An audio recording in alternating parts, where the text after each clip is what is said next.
नागपुरातील जाळपोळ आणि दगडफेक प्रकरणातल्या आरोपींना 21 मार्चपर्यंत पोलीस कोठडी।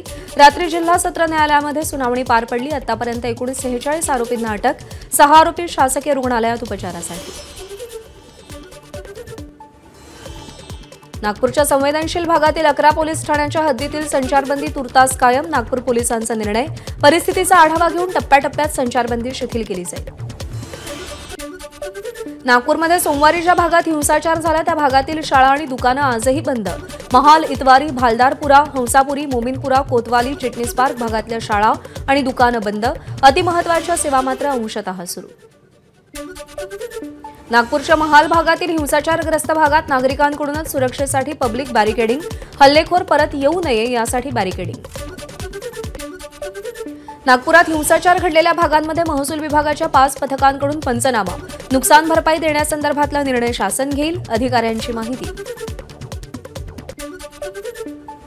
नागपूर हिंसाचारानंतर पोलिसांचा शहरातील विविध भागांमध्ये रूट मार्च, नागरिकांना शिस्त आणि शांततेचं पालन करण्याचं रूट मार्चद्वारे आवाहन, नागरिकांच्या पाठीशी असल्याचाही विश्वास दिला।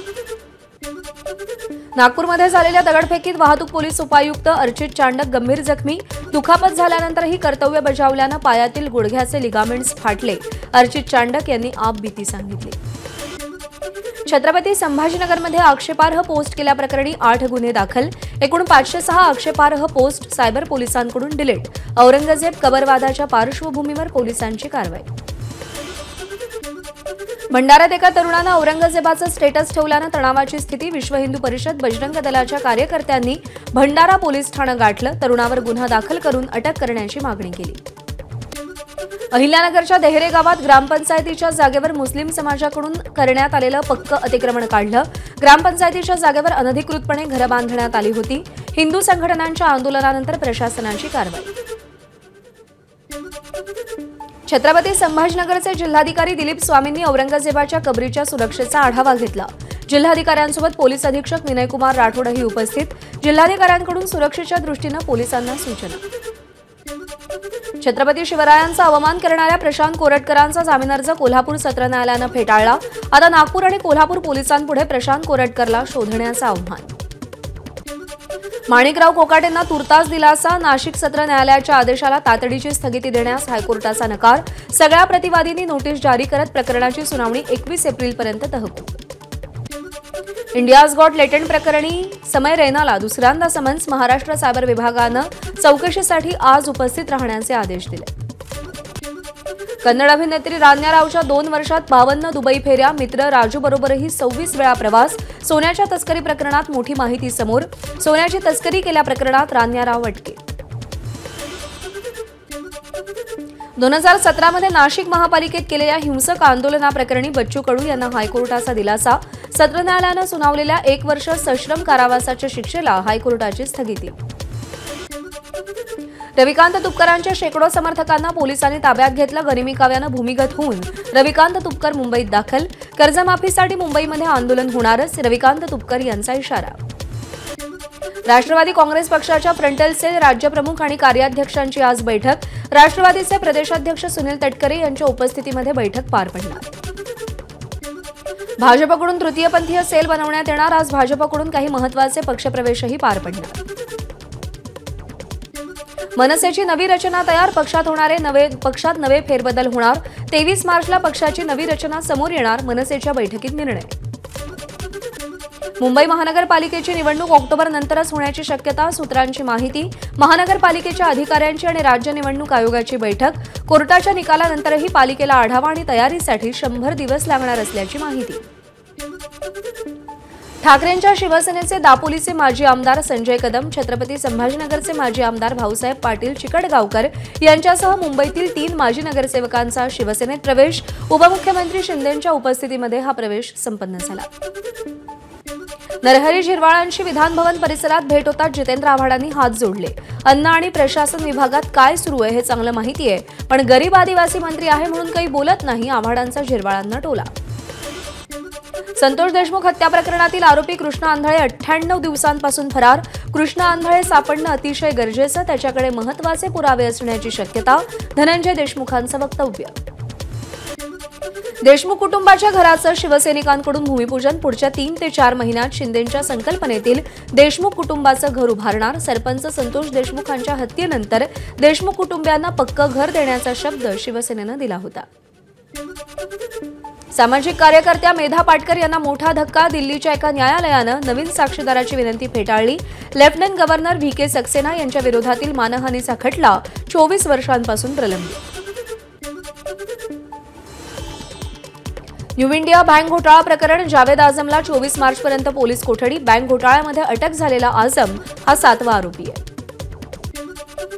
परिवहन विभागातील भ्रष्टाचार प्रताप सरनाईकांनी थांबवावा. आमदार किशोर जोरगेवारांची सभागृहात लक्षवेधी मांडत मागणी. तर लवकरच योग्य कारवाई केली जाईल. प्रताप सरनाईकांचं प्रत्युत्तर. झोपडपट्टी पुनर्विकास योजनेची अनेक कामं विकासकांमुळे रखडतायत. ही कामं वेळेत पूर्ण न करणाऱ्या विकासकांवर काळ्या यादीत टाकण्याची कारवाई करण्यात येईल. मंत्री शंभूराज देसाईंची विधान परिषदेत माहिती.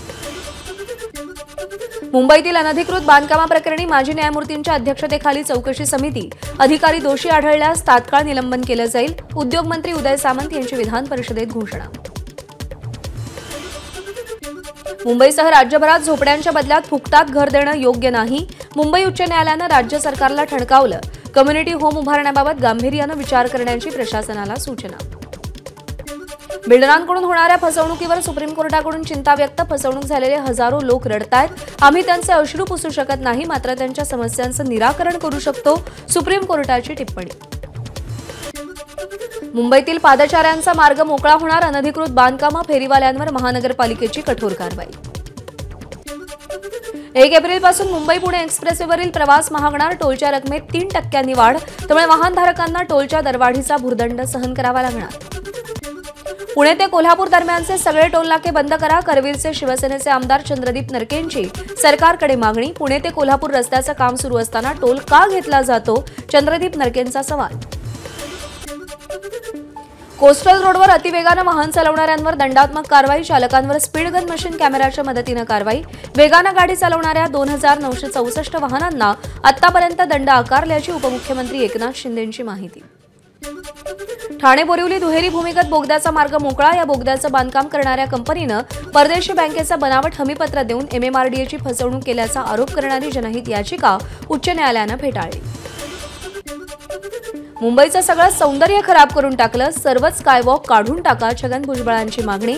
मुंबईत स्कायवॉक तयार करू नका अशी मागणी केली होती, मात्र नको तिथे स्कायवॉक तयार केले. भुजबळांचा आरोप. मुंबई पालिकेकडून पूर्व आणि पश्चिम द्रुतगती महामार्गावर स्वच्छता मोहीम. 22 मार्चपर्यंत रात्री 10 ते सकाळी 6 पर्यंत ही मोहीम राबवली जाईल. बनावट ड्रायव्हिंग लायसन्स प्रकरणी अंधेरी आरटीओतून 2 अधिकाऱ्यांचं निलंबन. 2023 ते 24 मध्ये 76,354 बनावट लायसन्स दिल्याचा आरोप. ड्रायव्हिंग लायसन्सच्या नियमित तपासणी दरम्यान घोटाळा उघडकीस. महाराष्ट्राचं सांस्कृतिक भवन आणि वस्तू संग्रहालय मुंबईत होणार. वांद्रे कुर्ला संकुलात 3.5 एकरहून अधिक जागेवर भव्य वास्तू उभी राहणार. सांस्कृतिक कार्यमंत्री आशिष शेलार यांची विधानसभेत घोषणा. ठाणे जिल्हा परिषदेचा 108 कोटी 93 लाखांचा अर्थसंकल्प सादर. लोकाभिमुख, गतिमान, पारदर्शक कारभाराला कृत्रिम बुद्धिमत्तेची जोड देत अर्थसंकल्प सादर. ठाणे ग्रामीण भागातील लोकांच्या कल्याणासाठी अर्थसंकल्प. मुख्य कार्यकारी अधिकारी रोहन घुगे यांची माहिती. 9 मार्चला अंधेरी पूर्वमध्ये झालेल्या गॅसगळती प्रकरणी संबंधित JCB चालकावर गुन्हा दाखल. गृहराज्यमंत्री योगेश कदम यांची विधान परिषदेत माहिती. अंधेरी पूर्वच्या शेरेपंजाब कॉलनीमध्ये महानगर गॅस पाईपलाईनचं नुकसान होऊन गॅसगळती झाली होती. पुण्यातील सावित्रीबाई फुले विद्यापीठाच्या मुलींच्या वसतिगृहात मद्यपान आणि धूम्रपानाचं प्रमाण वाढलं. याबाबतचे काही व्हिडिओ काढून एका मुलीनं हा प्रकार उघडकीस आणला. व्यवस्थापनाकडून चिंता व्यक्त. ठाणे ग्रामीण पोलिसांचा एक सीसीटीव्ही आपल्या सुरक्षिततेसाठी उपक्रम. ठाणे ग्रामीण अधीक्षक परिक्षेत्रामध्ये 4,500 सीसीटीव्ही प्रस्तावित, तर ठाणे ग्रामीण हद्दीमध्ये 1,121 सीसीटीव्ही कॅमेरे. रंगपंचमीच्या पार्श्वभूमीवर धाराशिव जिल्ह्यामध्ये आज मद्यविक्रीची दुकानं बंद. महाराष्ट्र दारूबंदी कायद्यानुसार सार्वजनिक शांतता कायम राखण्यासाठी निर्णय. आदेशाचं उल्लंघन करणाऱ्या दुकानाचं लायसन्स कायमस्वरूपी बंद करण्याचा इशारा.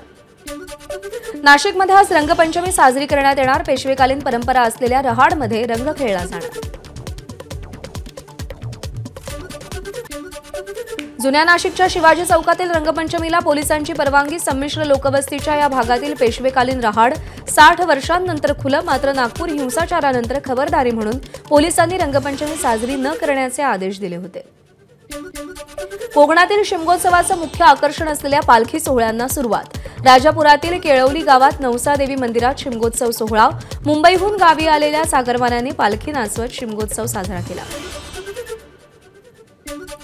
सोलापूरच्या अकलूज गावात अकलाई देवीला द्राक्षांची आरास, महापूजेसाठी भाविकांची मोठी गर्दी. संपूर्ण राज्यात अवकाळी पावसाचे धग. पुढचे 5 दिवस मध्य महाराष्ट्र आणि मराठवाड्यातील काही ठिकाणी हलक्या पावसाची शक्यता, तर विदर्भातील काही ठिकाणी विजांसह वादळी वाऱ्यासह पावसाची शक्यता. हवामान विभागाचा अंदाज. एबीपी माझा, उघडा डोळे बघा नीट.